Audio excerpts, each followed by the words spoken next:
Hey guys, it's your boy Mr. Eccentricities back here with another video. Now today's video is going to be about how anxiety works. Many people think anxiety is just you go out on stage, you freeze like a deer in headlights sort of situation, or you go hang around people you don't know and you're too nervous to talk to them. And that's somewhat true. But the anxiety I'm talking about is that real anxiety, that anxiety that gets in the way of life sometimes. Now, there are different types of anxieties, but I'm just going to talk about my own, which is generalized anxiety. It's exactly what you think it is. Worry about anything generally, whatever. So, for me, you're probably wondering, when did this start? How did I get it? Well, pretty simple. Someone used to scare me for funsies, and just one day I remember jumping really hard. Felt like I had a heart attack. And, I still laughed. It was still funny, but I just felt, you know, scared, I guess. And years later, that progressed into jumping at sounds and then just being overall anxious about the future, get into the future. Then I'm anxious about, the next part of the future. Like for me, I've never been good at math. I went to college, tried the computer science major, and I knew I wasn't gonna magically, do well in math. I tried my darndest, but it just doesn't click with me. I can do it, but not in 2 weeks. And in 2 weeks you got that test due, and I just could never do it. So I would spend week after week worrying, trying to figure out what am I getting wrong? What am I doing wrong? Why am I not understanding? This person said they barely study for their math. Why is it not that easy for me? Why? I don't know. So study, prep for these tests, fail these tests, study, prep for these tests, fail these tests, all the way until my GPA got to below a 2.0 and I got called into this office and they're like, hey, so what exactly are you here for? Are you trying to pass? Because apparently in college, there are some people who are just there for the loans, don't care about the classes, and don't even go. So, yeah, I get called into the office. I tell them, I'm trying to tell them. They're like, oh, maybe you need a tutor or you did this. And I'm like, I've used all the campus resources. I tried to get into this thing that was basically a tutor specifically to you. And I get in the thing, and he's like, well, it's clear you understand the concept. Like, if you write something random down on a piece of paper that I've done on a sheet, I can do that. But what always confused me about math was that, the questions you get here will not be exactly the same. Like, it has to have random numbers and unrelated things that weren't in the assignments you were doing.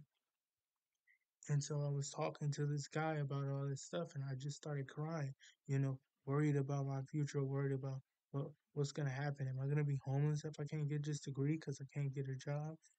Now, does that make any sense? Like I said, I failed math all my entire life.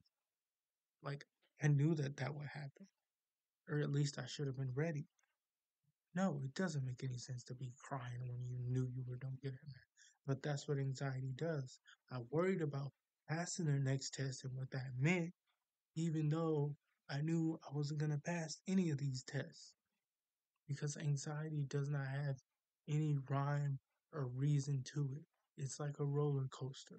When you get anxious, and this goes for anyone, no matter what kind of anxiety you just go up on the roller coaster and it goes all the way to the top where you might have a 1 to 3 hour wait of imagining yourself drinking like 3 Pepsis and then just staying at that peak emotion for 1 to 3 hours randomly whenever your body decides to be anxious.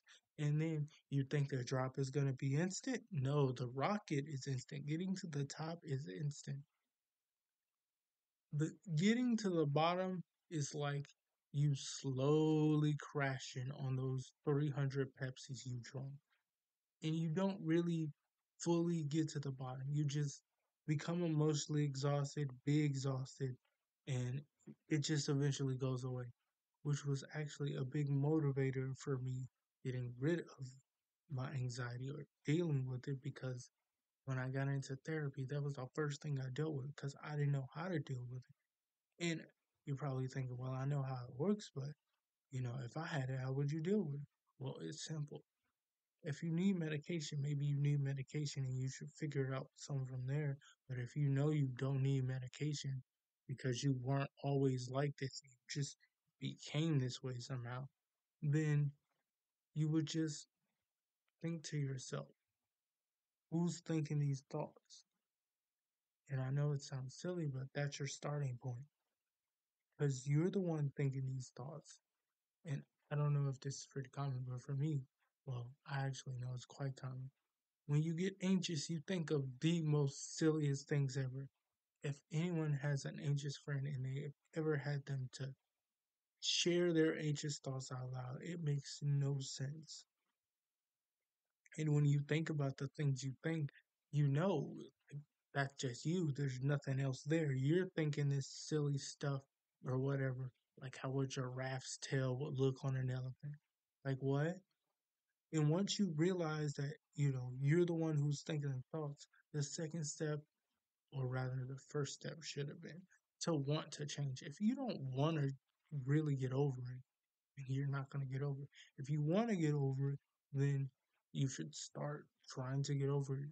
And this just includes not giving in to those random thoughts, not saying whatever you want to say in your dome that will make you feel better because it's only short term. You overcome anxiety by not giving in to anxiety because your anxiety is you. You're the one thinking the thoughts. And once you stop giving in, it might be slow, but eventually you're going to realize that you're less anxious because at the end of the day, it doesn't matter what kind of anxiety you have. The more you give into it, the less it helps and the more exhausted you feel. So, that's how anxiety works, guys. I hope you enjoyed the video. And don't forget, stay neato.